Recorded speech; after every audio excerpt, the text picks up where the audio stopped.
Friends எதுவும் செஞ்சு காட்ட போகிறேன். அதுக்கு ஒரு 2 மண்ணீரலை நல்லா கழுவி இந்த மாதிரி சின்னதாக கட் பண்ணி வச்சுருக்கேன்.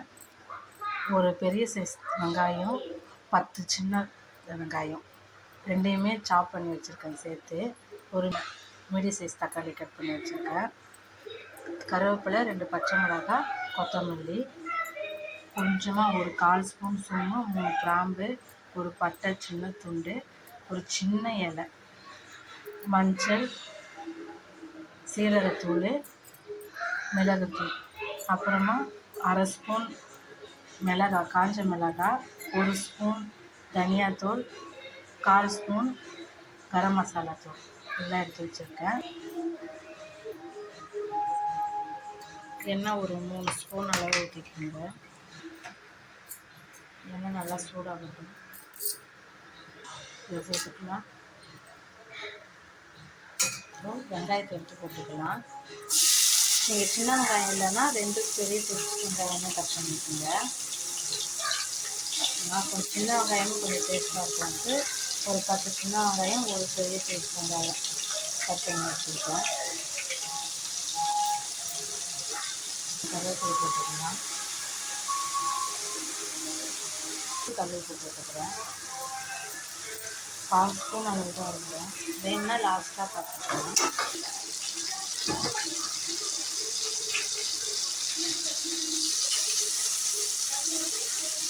இதில் வச்சுருக்கேன். போட்டுக்கலாம்.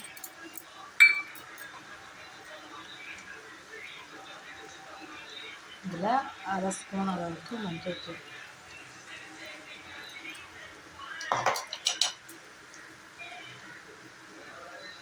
சீரகத்தூள் ஒரு 1/2 ஸ்பூன். இதை நல்லா மிக்ஸ் பண்ணிக்கலாம்.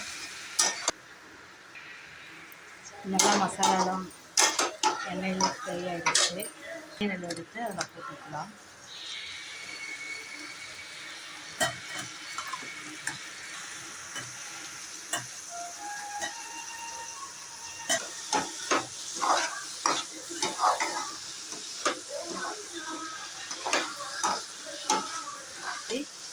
மூடி போட்டு வேக வைக்கலாம்.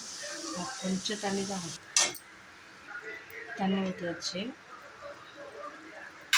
இப்போ இதை மூடி போட்டு நல்லா வேக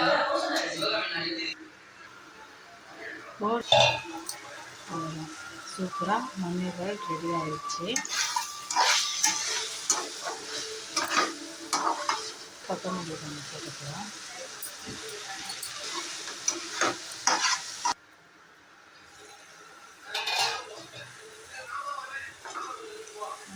சூப்பராக மண்ணீரல் ரெடி ஆகிடுச்சு பாருங்கள்.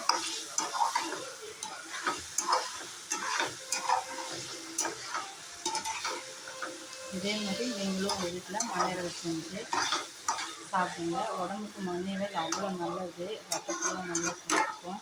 குழந்தை வீட்டில் சாப்பிடுங்க. தேங்க்யூ ஃபார் வாட்சிங்.